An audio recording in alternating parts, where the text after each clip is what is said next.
조선시대 산노동이라고 불린 수원의 작은 평화로운 마을에 일제의 침략과 수탈에 시달리며 살아온 산놀이 사람들은 일제의 만행에 대항하기 위해 각자의 방법으로 독립운동에 나섰다. 우리가 누리는 자유를 위해 투쟁했던 독립영웅들의 숭고한 정신을 잊지 말아야 한다. 19살의 꽃다운 나이에 서대문 형무소에서 일제의 고문과 고를 치르고 석방 9일 만에 순국한 이성경 열사. 순국 100주년을 맞아 자료를 통해 그의 발자취를 수원박물관 임경표 학예사의 설명을 특별 전시실에서 들었다.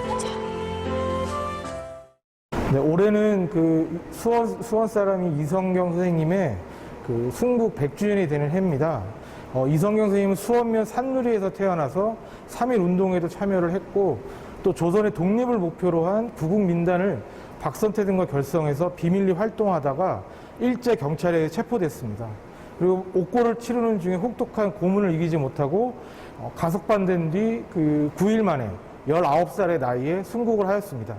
현재 그 이성경 선생님의 사진은 지금 있는 상태가 아니라서 그 언니인 이현경의 모습을 모티브로 해서 그려진 초상화가 유일하게 지금 남겨져 있습니다. 지금 저희 전시 주제 중에 2부의 주제가 산누리 산남매의 독립운동입니다. 그 산누리 산남매라고 제가 표현한 것은 그 이성경 그 열사의 언니인 이현경 그리고 이용성 동생까지도 모두 이제 독립운동에 참여했기 때문입니다. 그 중에서도 먼저 이성경 선생님의 그 어떤 행적을 찾아보면 먼저 수원 공립보통학교를 졸업을 했습니다. 그래서 저 수원 당시의 수원 공립보통학교의 모습을 좀 살펴볼 수 있고요. 이후에 숙명여학교, 경기여자보통학교를 고등학교를 입학을 해서 서울로 통학을 하게 됩니다. 그 서울로 통학을 하면서 만난 그 동네에 함께 학교를 서울로 통학하던 박선태라든지 최문순이라든지 이런 사람들과 함께 바로 그 구국민단을 결성을 하게 됩니다. 그래서 그 구국민단 검거 과정을 살펴볼 수 있는 자료가 여기 있는데요. 이 자료를 보면 이성경은 그 당시에 그 박선태에게 받은 130엔이라는 독립 자금을 들고 상해 임시정부로 가려고 경성에 머물다가 일제에 의해서 체포가 됐습니다. 그리고 이제 이성경이 상해 임시정부로 가려고 했던 것은 바로 이 위에 사진에 있는 상해 임시정부 적십자 간호부가 되기 위해서 그 상해로 넘어가려고 했었던 것입니다. 하지만 그것이 일제에 발각되면서 그 감옥에 가게 됐고 그 이성경 열사가 그 감옥에 있었던 그러니까 당시 그 투옥되었던 곳이 바로 이 서대문 감옥의 여감방입니다. 이 서대문 여감방은 여러분들 잘 아시다시피 그 유관순 열사도 이곳에 갇혀 있었던 곳이 그 아주 이곳이고요. 이곳에서 우리 여성 독립운동가들이 혹독한 고문을 당했던 곳이 또 바로 저 곳입니다. 그래서 아픈 역사를 이제 가지고 있는 곳이고요. 그 이성경 열사도 마찬가지로 그 감옥에서 심한 그 고문을 받고 결국은 그 재판도 제대로 받지 못한 상태에서 징역형 1년형을 받게 됩니다. 그리고 그 징역형 1년형을 받은 이후에 8개월 만에 근데 일제가 슬그머니 이제 풀어줍니다. 그 이성경이 활동했던 구국민단은 그 수원에서 서울로 통학을 하던 학생들이 중심이 돼서 만들어진 단체였습니다. 그걸 구국민단이었는데요. 거기에 이제 단장은 그 박선태라는 그 산누리 출신의 그 학생이 단장이었고 이성경, 최문순, 임효정 이런 여학생들이 함께 그 단체 활동을 했었습니다. 그 단체가 활동했던 것 중에 하나가 뭐냐면 바로 상해에서 발행되었던 이 독립신문을 각 지방에, 지역에 이렇게 마을에 배포하는 것이 이들의 또 숨겨진 그 일 중에 하나였습니다. 그래서 그 상해판 독립신문이라든지 또 애국창가라든지 이런 것들을 마을에 배포함으로 해서 이 독립의식을 고취하는 것이 이들의 목표 중에 하나였던 것이죠. 그래서 이러한 활동들을 또 함과 동시에 독립운동을 하다가 체포된 많은 그 독립운동가들의 가족을 또 구호하는 것, 이런 것들을 목표로 세워서 활동을 하다가 결국 근데 이제 1920년 6월에 그 만들어서 활동을 하다가 2개월여 만에 일제에 의해서 발각되는 바람에 더 많은 활동은 하지를 못한 것이 안타까울 뿐입니다. 이 신문 기사는 구국민단 공판이라는 1921년 4월 6일 기사입니다. 이 기사에 보면 다른 그 구국민단 단원들은 다 나와서 재판을 받고 있는데 이성경만 혼자 벌석 재판을 받고 있습니다. 이때 몸이 너무 많이 쇠약해져 있었고 고문 등 후유증으로 너무 많이 쇠약해져 있었고 이 공판이 있은 뒤에 6일 뒤인 12일 날 이성경을 일제가 슬그머니 풀어줍니다. 그리고 나서 이성경이 돌아온 곳이 어디였냐면 바로 이쪽이 이제 수원역인데요. 수원역 앞쪽에 그 첫째 오빠 이완성이라는 분의 집이 있었습니다. 그 집 근처에 남아있는 옛 민가, 이 집이 곧 그 이성경 순국지는 아니고요.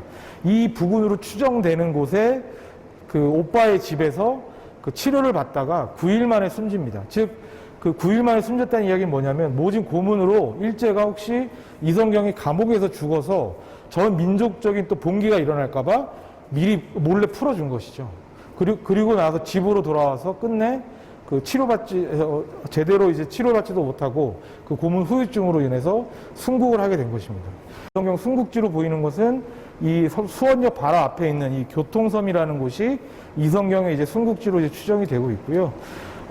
이 정말 그 일제에 의해서 어떻게 보면 그 19살 그 어린 나이에 그 조국에서 독립운동을 했다라는 그 이유 하나만으로 모진 고문을 가했고 그 결과 그 목숨을 잃게 된 정말 나라를 위해서 목숨을 바쳐서 끝까지 독립운동을 했던 분이 바로 이 이성경 열사라고 할 수 있습니다. 아까 설명드렸던 이성경의 또 그 언니 또 동생이 마찬가지로 그 독립운동에 투신을 했습니다. 저쪽 안쪽에 있는 그 여자 사진이 바로 이성경의 언니인 이현경입니다. 저 얼굴을 모티브로 저희가 이성경의 상상화를 그리기도 했는데요. 그 언니인 이현경은 일본에 유학에 있던 시절에 1921년 3월에 그 3.1 만세운동 2주년 기념 만세운동을 도쿄 히비야 공원에서 펼쳤습니다. 그 때문에 결국 또 일제 경찰에 붙잡히게 됐는데요. 그 감옥 안에서 그 이성경의 순국 소식을 들었던 또 그런 슬픈 내용이 있고요. 귀국 후에는 그 전국 여성단체인 근우회 조직을 하는 등 사회운동과 독립운동에 앞장섰던 것이 바로 저 언니인 이현경이고요. 또 동생인 이용성은 이 수원에서 사회운동을 계속해서 펼치면서 해방 이후에는 수원시 의회 의원으로 활동하는 등 이제 수원 지역에서 많은 활동을 했었습니다. 그래서 이 수원의 이성경, 이현경, 이용성은 수원의 그 산누리에서 태어나서 다 모든 형제들이 독립운동에 투신한 아주 또 보기 드문 집안이라고 할 수가 있습니다. 각자의 위치에서 함께 독립운동을 했다기보다는 본인이 각자의 길을 걸어가면서 그 길 안에서 독립운동을 할 기회를 만났을 때 주저하지 않고 나선 것이 바로 이 삼남매의 특징이라고 할 수 있습니다. 저희는 이번 그 전시는 그 독립운동가 이성경 선생님의 순국 100주년을 맞이해서 이성경 선생님뿐만 아니라 그 산누리에 태어나서 산누리에서 독립운동을 한 많은 영웅들을 재조명하기 위해서 전시를 준비했습니다. 특히 이 산누리 지역은 수원에서 일제의 침탈을 가장 먼저 만난 지역으로 많은 독립운동가들이 있었습니다. 그 중에서도 민족대표 48인 중에 한 명인 그 김세한 선생님이라든지 또 김세한 선생님을 도와서 그 3.1운동과 신간의 활동을 했던 김노적 선생님, 그리고 이제 수원 곳곳에 이제 경문을 붙여서 조국의 독립의지를 불살랐던 그 김장성 선생님 등등 많은 독립운동가들이 그 수원뿐만 아니라 조국의 독립을 위해서 열심히 나섰고 그분들의 관련된 자료를 통해서 우리가 그분들의 희생을 잊지 않기 위해서 이번 전시를 마련하게 되었습니다.